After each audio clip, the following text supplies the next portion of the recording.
Okay, I'll go ahead and get started.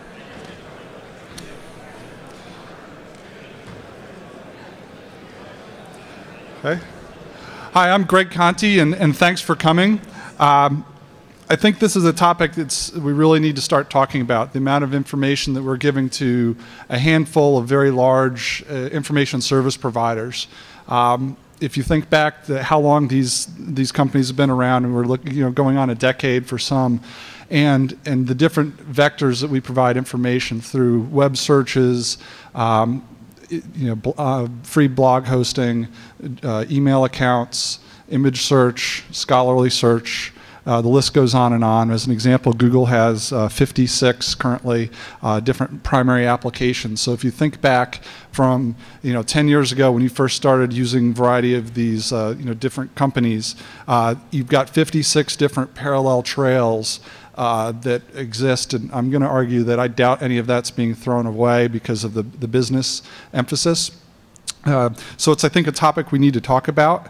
And I just hope to do a couple of things during the talk today. Is one, go through some of those vectors and look at what are we giving away, as well as look inside some real-world browser caches. Look at, can we be fingerprinted beyond what you normally consider as fingerprinting? There's the cookies, and there's registered accounts and IP addresses. But can the semantic information we provide, such as that browser cache you just saw, if you go somewhere else and everything else changes, can you be re-identified? And take a look at that. And then, I would think some of the people in this room use privacy countermeasures, and just what is the current state that how useful are they is something I hope we can get to at the end with some discussion, as well as where we need to go next. So I'm a fan. Personally, I'm a fan of Google, and I use their stuff a lot. They're my default web page. But they're also they're the elephant in the corner. They have in my opinion, the best set of tools and services out there in this space. So I'm not saying we need to do away with companies like Google, but I think we need to find a middle path that balances, allows those companies to flourish, but at the same time allows our privacy to remain appropriately protected. So I'd like to, we really ought to all work to be part of the solution. We're all in this together, but I think this is an issue we need to address sooner or later, because it's going to be, an issue, and I'd rather address it sooner. So with that, these are my own thoughts. I'm here as a free citizen and not the representative of the United States government.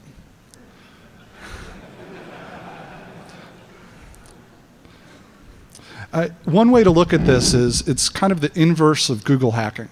Google hacking is all about interesting and creative ways to pull as much information as you can from companies like Google. Well, we're looking at the other way. You're turning around 180 degrees and looking at, kind of like me. Say I'm Google, you're all interacting with me. What do they see? And what does that look like over time? And to start looking at the question. So just to get you thinking in the right direction, imagine various scenarios that we're investing a lot of faith and trust in a handful of really these consolidated information service providers. What could they do if so inclined? For example, if your company was researching a patent, would that be visible to one of these companies? I'd say probably yes. IP address ranges are published, and it'd probably be pretty straightforward to start identifying these taking place. If you had a serious medical condition arise in your world, would that show up? What if your company was going under? Would there just be this surge of job searches going on from your company's IP space? How about you're an anonymous blogger, or say an anonymous hacker, and someone knows your handle and your name and searches on it to see if they can find, one of your friends, for example, or someone, a fringe person trying to find your web page. So you could lose, anonymity just by what other people are typing in about you. And this is a true example. I had a friend who had a death in the family, and they used a free online email service to email basically their entire family to let them know, give them an update. Well, at the bottom, there was an ad for bereavement counseling included in the email. So it's just that you see things like that, and that means that those are telltale signs that we need to start thinking about this. So I just have a few quotes from Usama Fayyad, the chief data officer at Yahoo, to just give us some statistics. And at this interview, they asked, what are some of the biggest data mining challenges you now face at Yahoo? And his answer, and I underline, I think, what's the important part, was that Yahoo users generate and this is in 2005, 10 terabytes of data per day, which is the equivalent of the entire text contents of the Library of Congress. And he's not talking content of emails or anything like that. That's like user interaction data. And then he goes on to say the first and largest challenge is the ability to capture it all reliably. So ask yourself how much of that is being thrown away when in an era when business models are built on a customized service. I mean, that's a treasure trove of information. I'd say very little is probably being thrown away. So this isn't a surprise to these companies. They're very well aware that the privacy, that people have concerns. And what he said is that we would never do anything to compromise our users' privacy. Their business model is built on that trust. I think we know that sometimes things don't work out the way we'd like, so just the mere existence of this data can be a problem. And we live in a world where it's some unpredictability, and we'll get into that in a second. And there's also a tension. There's a tension between, say your mission was to organize the world's information and make it universally accessible and useful, a good thing. But you also have shareholders you need to please, and profit to be made to keep the business solvent. So there's this tension. You're being pulled arguably in two directions, and that balance is important. It's hard to have them both pulling in the same direction. And recent news hasn't been particularly encouraging on this subject, and some of the I've just pulled out a few random headlines about Google being granted a license to operate in China, but it was at the cost at the time of censorship, and it was just a requirement to do legal business in that company. There are several instances of subpoenas. And the Sony rootkit, we're all well aware of that. And actually, that's a Dan Kaminsky image in the background showing the rootkit infestation in red. So, okay, let's say there is this tension pulling in both directions, but ultimately they're really going to try and protect our interests and keep the information private. Well, there's always problems of things like insider threats, accidental information disclosure. Ask yourself if you've gotten a letter, or actually, who's gotten a letter saying your information has been compromised? Gotten a letter. Yeah. So, I mean, bad things happen. I mean, I know the Veterans Administration lost 37 million veterans information. That whole incident, I'm sure you're aware. And other things, sales of companies, change in leadership, people retire, people are, various changes take place. And then there's always the legal compulsion to have to be forced to reveal the data. Just so, again, back to the mere existence, and also the possibility of eavesdropping at some point as well. And, I mean, you could always, wonder, well, what if it isn't an entirely altruistic provider and, they have full access to the data? It's at least worth asking the question. So if you think about, and this is just a graph showing on the left-hand side are web services that typically you've released small amounts of information to. And then moving to the right, sites you've probably given more information to. And everyone's position will change. You can argue with me about how they're positioned on there, that's fine. And they will always shift to the right. I mean, you can assume once the information's been disclosed, it's probably not going away. So you've got these just sliding down, more and more information being disclosed. And, for example, URL shortening service, an online bookseller, online auction. You start getting up into things like content, instant messaging, web search, file transfer services, and things like that. And then all the way at the end with the red dot is, company, like I said, Google has 56 core products and services that they offer. So they've got all of this cumulatively. And even something as simple as TinyURL, which is a URL shortening service, they've shortened 16 million URLs and have 325 million hits a month on them. So even that creates a tremendous social network of what people are interested in, what they've bookmarked, IP addresses of all those people. So I mean, just that, something as simple as this tiny bit of information. What could be done at the farthest end? So I'd like to, again, I hope to make this a little bit interactive. And who has searched for things they wouldn't want their grandmother to know about? And you can replace grandmother with, with your spouse, your significant other, your employer, your government. Who's done that? I know the lights are in my eyes, but I would say probably everyone. And somewhere in some database somewhere, I think it's probably still there. Okay, so if you think about your web search activity at some starting point in time, you've slowly disclosed information or rapidly disclosed information, and then maybe you've picked up, started using web-based email, and picked it up and started using that as well. Instant messaging. Note that, say you used it and didn't like it, your disclosure over time would flatline. And then maybe you picked up internet, voice over IP, you're using that, through a service. So this is just one way to look at the problem. You've got these curves, this amount of data, they don't go down, and my assumption that the data isn't being thrown away. So let's take a look at Google. And again, it's nothing personal. They're just the most influential and successful company out there, in my opinion. I think we ought to take a look. So I don't know if you're familiar with Google Zeitgeist, but it's an annual thing that they do where they list some of the top searches. And this one in the left column are top general searches for 05. The middle is top news searches for 05. The right is top frugal searches, purchasing searches. Ask yourself if it's technically possible to do it on an IP address, to do the same thing. Is it possible to say, well, what is the Google Zeitgeist of IP address XYZ? I don't know. Seems like a reasonable thing.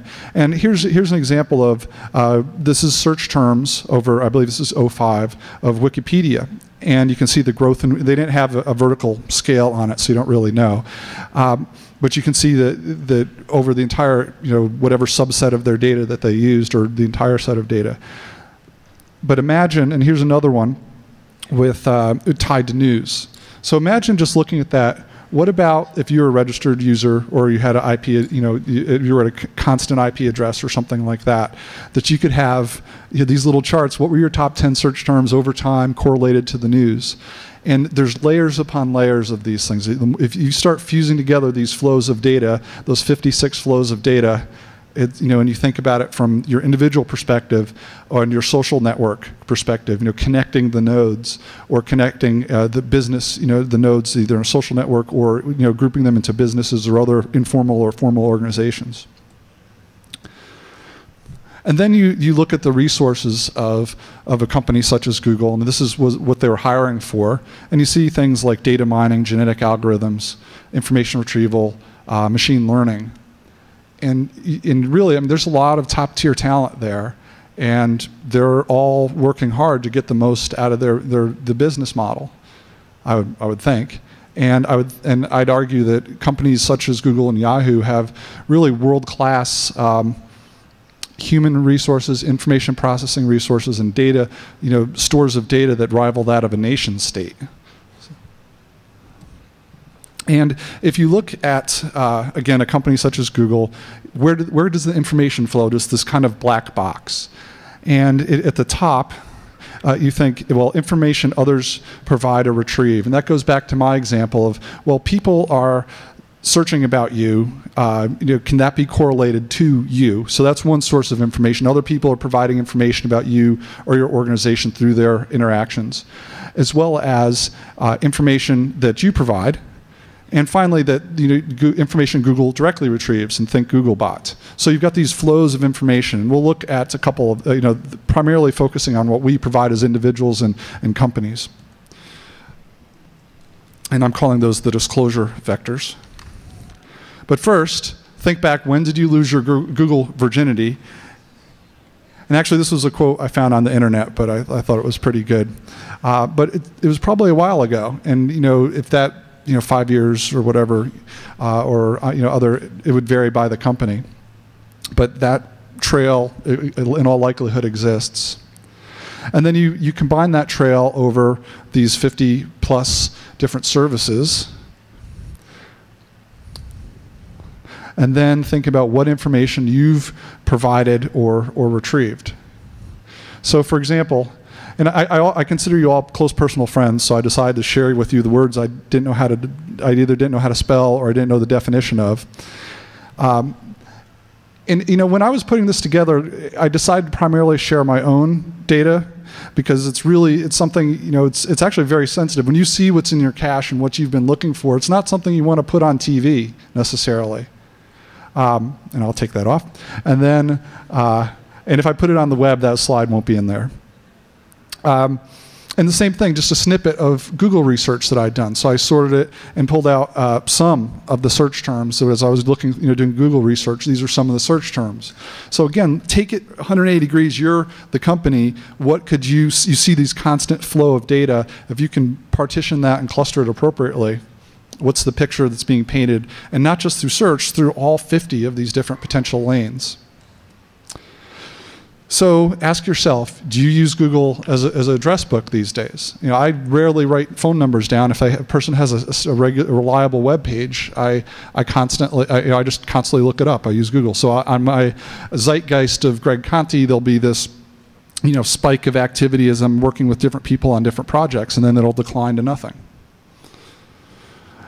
Think about with something like Google Alerts, that you can have it automatically inform you about different news stories or web activity that occur. So you're entering your email address, and email addresses are one of those things that can then be used to connect nodes of data, as well as search terms. Who's looked at their home on Google Maps?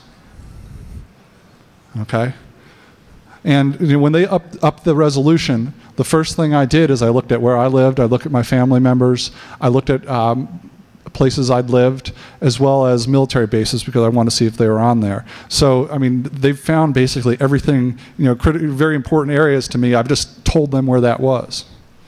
So that's another stream. So these flows of data are cumulative. You've got your web search stream, you've got your mapping stream, you've got directions where you're getting directions. Of course, there's Gmail and things like that. Even if you regularly encrypt the payloads of your emails, let's say you do that, there's still the message externals. There's email addresses and sources, destinations, the time and frequency, those such things will still show through. And it says right there, they don't throw anything away. So you'll never have to delete another message. And then another interesting area, and this is another connector type technology, that it allows you to sign up for Gmail via your mobile phone. So you're connecting the two clusters of activity with activity, disclosing information such as that. And one thing I was surprised was the number of people in the security community who actually were active Gmail users. I think part of it was there was a very successful marketing campaign with the invitations and all. But even if you say, okay, I want to stay out of this space.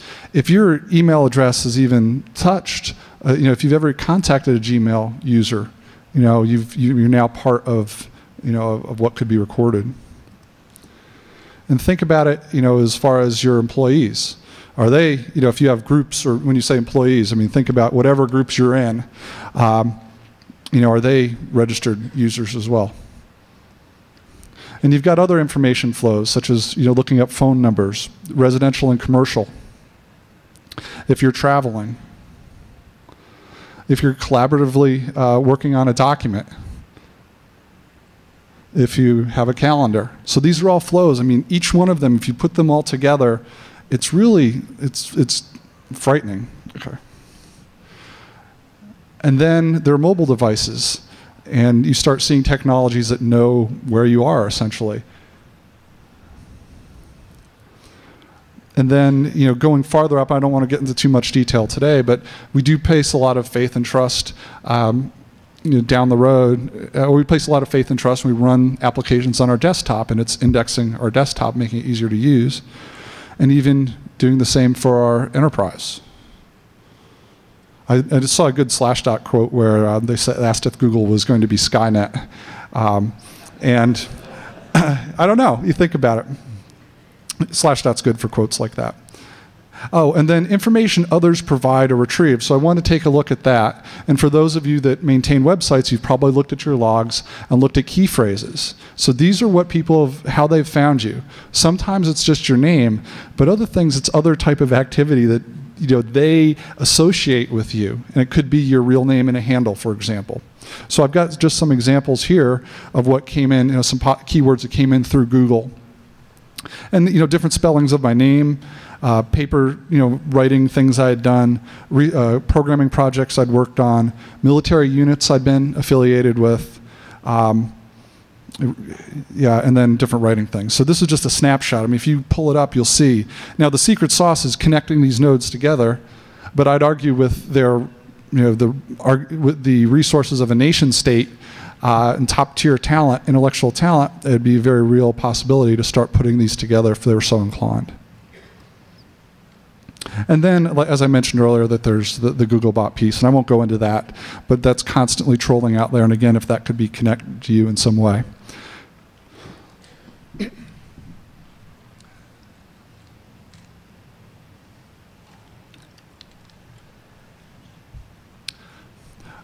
So the idea then is, okay, you're thinking, I delete cookies, I use Tor or something like that, or I'm behind a network address translation firewall, and it's very hard for me to be uniquely fingerprinted based on traditional means.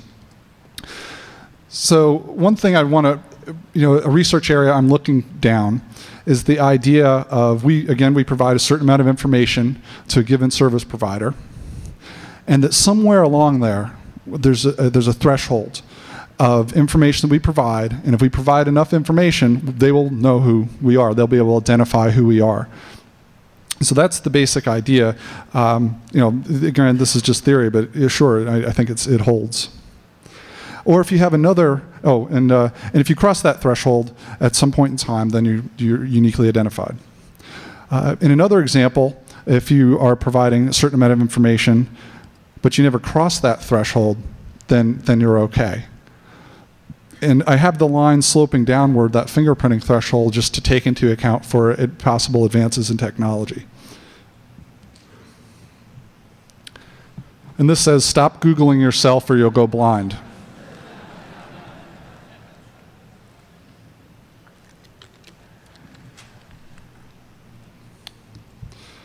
Okay, let's be honest. Who's typed their name into a search engine before? Okay. So just something to think about. I mean, it's really mind-boggling when you think about all the different flows of information, how it's continuous. And it's almost counterintuitive. You think about usability being a good thing. You have more usable tools. Well, what we have here are tools, the usability lures you into disclosing more information. And the same thing, cryptography often is normally a solution we can apply, but disclosing the information is the cost of doing business. You can't encrypt your search terms before you give them to the company. It doesn't work that way. So just to look at some of the different ways that we, could be identified. You think network layer type activity, IP addresses, and things like that, and operating system fingerprinting and the like. Browser environment variables, cookies, the traditional one. Then you continue upwards, the Google account, and then the area I'm really focusing on for this talk is the idea of the semantic information, all these flows, bringing them all together. And then, at the bottom, managing your IP address, managing, maybe anonymizing your browser environment variables, and cookies are what people think traditionally, and you could probably include the Google account as well, but that's what people think of as anonymity. But it's that semantic information is very hard to disguise. Okay, so this is your information space. And you use these different services, and these are all variants of search. There's book search, web search, like a scholarly search, and an image search. So you've got these types of activity. This will vary for each of us, so that there'll be different sizes, small, large, depending on the activity. But these, I just want to give you a feel for the information flows that just what we're giving. And then you've got other type of flows: email, instant messaging, blogs, word processing, collaborative word processing. And what these are, they're connecting technologies. So you've got this cluster of activity that's you, but things like email, instant messaging, who goes to your blog, who's working on the word processor, or sharing your appointments on the calendar, they can connect the nodes together. And then you've got other activity that gives you more of a feel for your location. You've got you've got mapping, language translation, local services. And then you've got financial information, as well as news and alerts. So I just wanted to give you a feel of those 50. Here are some reasonable ones that many of you might use. And just to think about, that's all you. That's the cluster of your activity.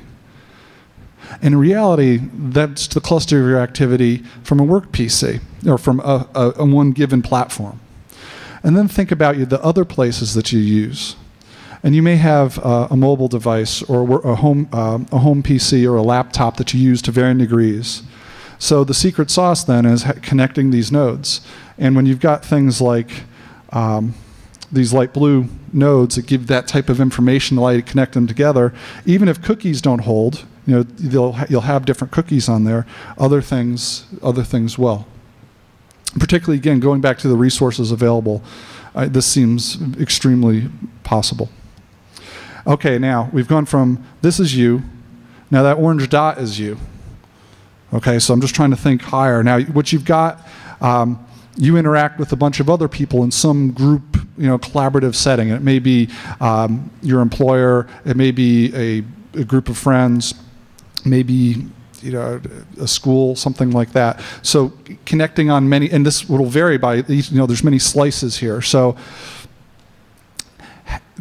how can you connect the dots together? And you've got, network addressing information is obviously a good start. What company owns this block of IP addresses? As well as, are these searches similar, or can you connect the dots again with that semantic information I mentioned earlier? So you're trying to group them together as being related in some way.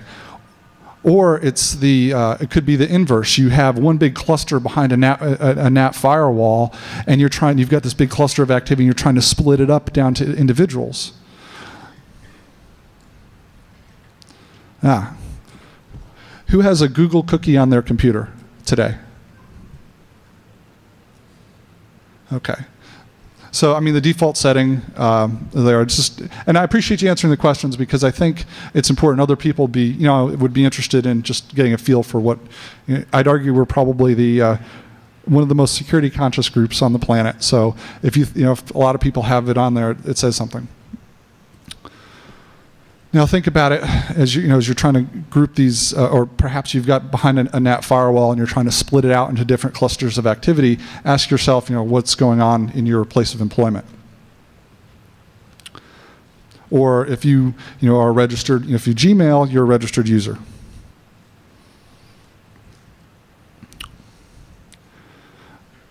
Now let's think a little bit about countermeasures. All right, we have this information disclosure. We're giving information away. There's the fingerprinting threshold that we need to cross. The idea then is to alter the information we provide, the value of the information we provide, so that we are delaying hitting that fingerprinting threshold. Delay or altering or failing to release the information. So that's what these countermeasures are doing. And there's a lot of them out there. I only have a subset here. In the work I've been doing, the people I've been talking to, there really is not a usable solution to maintain high levels of privacy online continuously. That's the feedback I'm getting. Does just a show of hands, does anybody disagree that you can maintain continuously do this without basically can continuously do this without a problem, without being a big pain such that you turn it off? So, who actively manages their cookies? Okay, so a lot of people. And this one I didn't know if people would want to answer, but I guess I'll ask and see what say. Who regularly uses web anonymization tools? Okay, so a smaller percentage. I should have given everyone big yellow hands, hold a finger up or something, because it'd be easier. Okay, so I've got a couple of examples let's see. So what I did is I went to coworkers and some of my coworkers' families, and they kindly shared their caches with me. I would love to have gotten some student caches and had them. What I asked them to do is take their cache, and I extracted the search requests. And it's in Firefox, there's some form data you have to remove, but it's pretty easy to tell what's a form field type, typical like, name, address, telephone number type stuff, because it merges search data with, it's not broken down by website, so you can't pull it out based on one website. But I extracted it, and they went through and removed things they didn't want to share and what was sensitive to them. So I have a couple of examples. The first one is the one I showed at the beginning. He's a relatively light Firefox user, and it was over from February 05 to July 06. And when he went through, 5% sanitization. So his opinion was, and again, this was a employer network that's monitored, and the person's basically an Eagle Scout. So there really, there wasn't a whole lot of, he just didn't want to share names of family and friends and some other things that were like location-based type activity in the cache. And this is a whole other question about what's actually cached on our computers. Credit card numbers and social security numbers he also removed. Now this is a spouse, someone's family member at home from November 05 to July 06. And this person was a heavier Google user and didn't feel comfortable sharing 24%. Okay, so think about this: 24% of the things you don't want to share. Really, what about we're providing 100% to somebody? So to the service provider, and that's just again one of 50 potential information lanes that we're working on. And again, they chose things to remove names, locations close to their home, phone numbers, a friend's blog, that type of thing.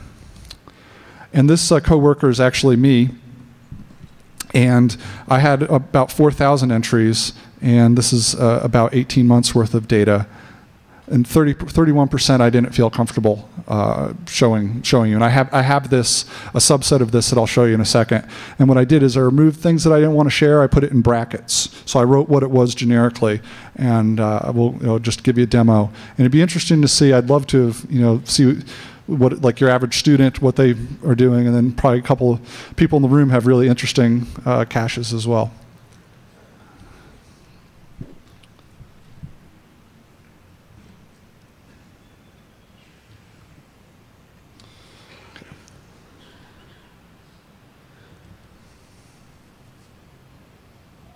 So I set this speed a little faster, and hopefully it's not too fast, but I want to get through more terms quickly.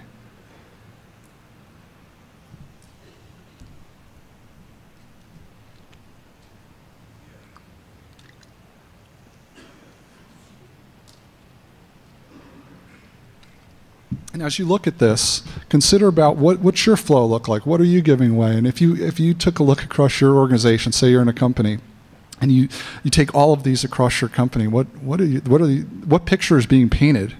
That little innocuous search box can be tremendously dangerous.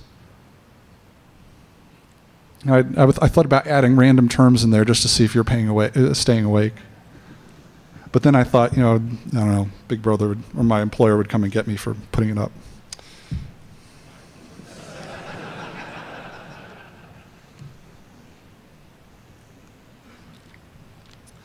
But as you're watching, when I say unknown name in there, for example, I just didn't remember. I search for somebody, I don't even know who they are anymore. But things that shine through this pretty quickly, where my website was, people, authors, researchers that I want to see their work. Location starts becoming clear, general parts of the country for sure. What areas I'm interested in researching. And I have one more example.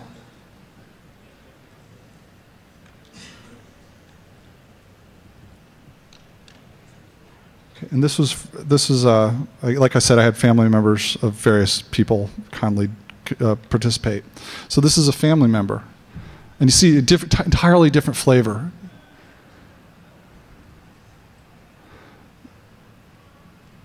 So I went through these things like 15 times to make sure, it didn't say, well, I don't know, things that would get me relieved.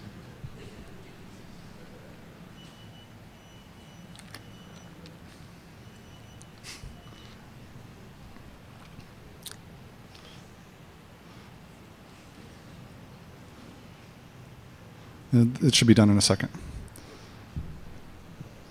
I mean, everything from technology, research area, hobbies. I don't know who the destination of the Black Roses was. But very sensitive stuff. And this is the things they wanted to share. Recall that this person removed about 26%, and I removed 31%. So this one you just saw didn't, the individual didn't add the bracketed, changed information.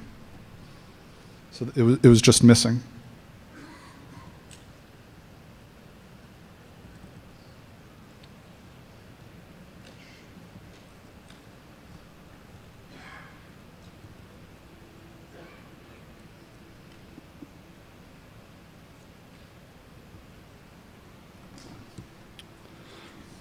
Okay, and this slide is, I can't explain it. It's just a funny feeling that I'm being Googled. So just to recap, we've looked at, again, I want to emphasize that just because I use Google as a case study doesn't mean I think they're evil or anything like that. They have tremendous tools and services that I use all the time. But I think this is a question, though, like water rising behind a dam. It's something we're going to have to, come to grips with. And the people in this room are, 5 to 10 years ahead on the security front. And it's something that is worth having the discussion now and jointly seek solutions that, are sustainable for the long term. And so we've looked at, the 50 plus different vectors, thought a little bit about what each of those vectors provides. And then the idea then of you've got these flows of information, how can they be grouped together to you as an individual on one machine, to your set of machines that you use, to then that cluster of activity being grouped on different layers with you as in different configurations, with you socially, with you at work, with you on an innumerable number of topics. How can they be grouped? And then finally, a little bit on the idea of fingerprinting and how this could be done. And there's some top tier talent there, and I'm sure they can do some amazing things. Okay, so with that, let's have some discussion or any questions. I guess I could ask a starter question. Am I nuts, or are we giving away a lot of information? Okay, yeah, I'm right. Good. But no, any questions, please? Okay, yeah, I'm blinded, so don't hold it. The question was, have I tried talking to Google about this? No. Sometimes you don't want to ask. I mean, and again, I don't think they're doing anything. They want to make they want to make a profit, and the trust is inherent to their business model. Okay, yes. I think there's actually a microphone, but that might be a big pain. But go ahead, sir.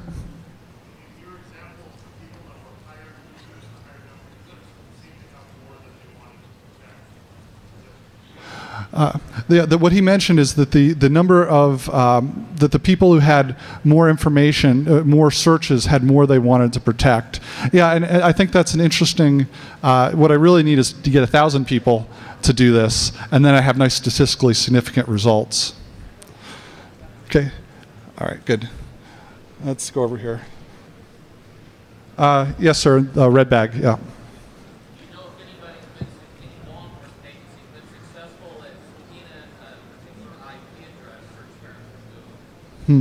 The question was, do I know if any law enforcement agency has successfully subpoenaed Google search terms from an IP address? Actually, I'll turn that around, because I would think the hive mind here, if it's been done, someone would know. So has there ever been a successful subpoena, at least that we're aware of, based on IP address of Google search terms?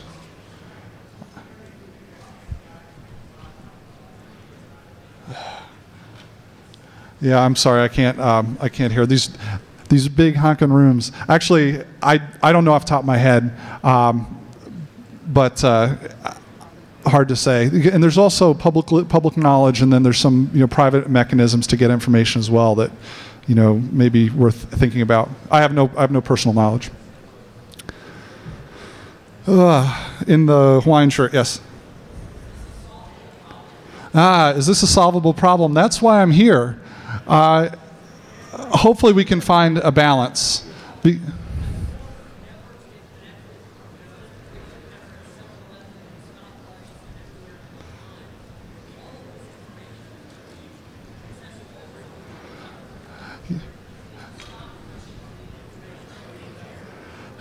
The question was, with everything from stoplights to just about many forms of technology, all these information flows coming in, can we stop it? Is the problem solvable?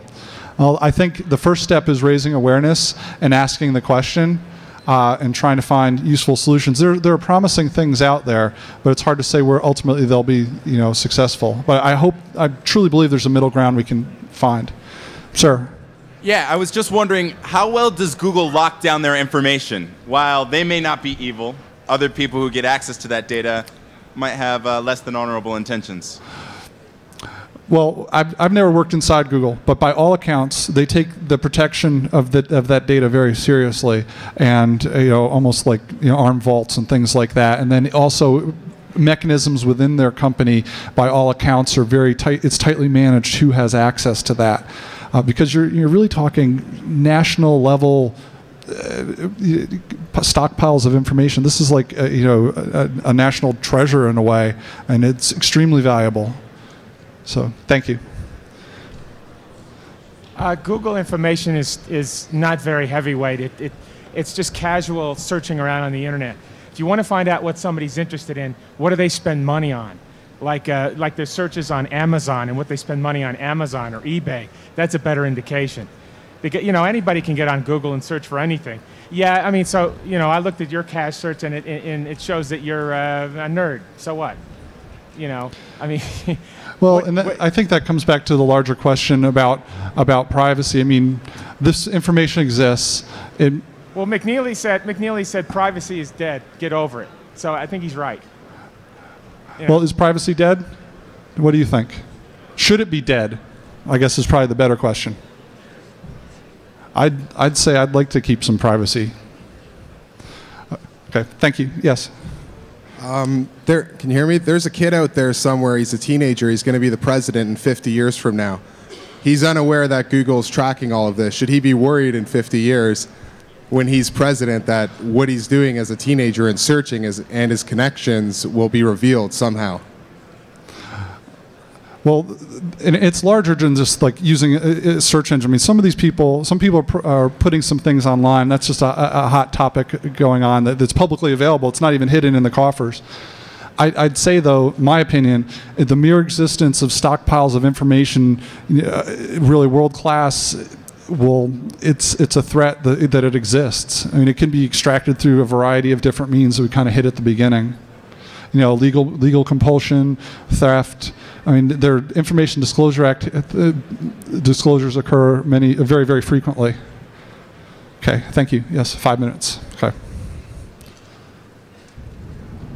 That was an interesting point. You mentioned nation state at one point and their technological capabilities, and that occurs to me, like, even if somebody like Google is not evil and they are protecting the information, I kind of think about the possibility of some foreign nation deciding to buy a public company and what they might be able to do with the information that they gained by that purchase, and if companies would be have the ethics to actually erase the information. That's obviously destroying corporate property that's been bought. That seems like a very difficult problem. Yeah, that's a very good point. I mean, corporate climates change. Companies are bought and sold. Information often goes along for the ride, and it's in the world now. I mean, could very easily cross international boundaries. So yeah, it's definitely times change. So yeah, it's a very good point. Sir, yes. What are my thoughts on the Internet Archive?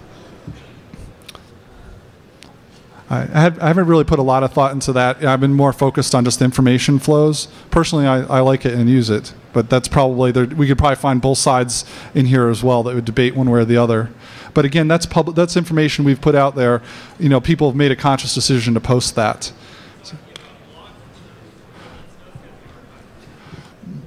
Yes, but I'm really talking about as well from the provider, the hoster of the blogs, which is Google has that as one of their services. That information, from their perspective, it's not publicly available information. I think there's a line from what they can store, from their server logs and things like that.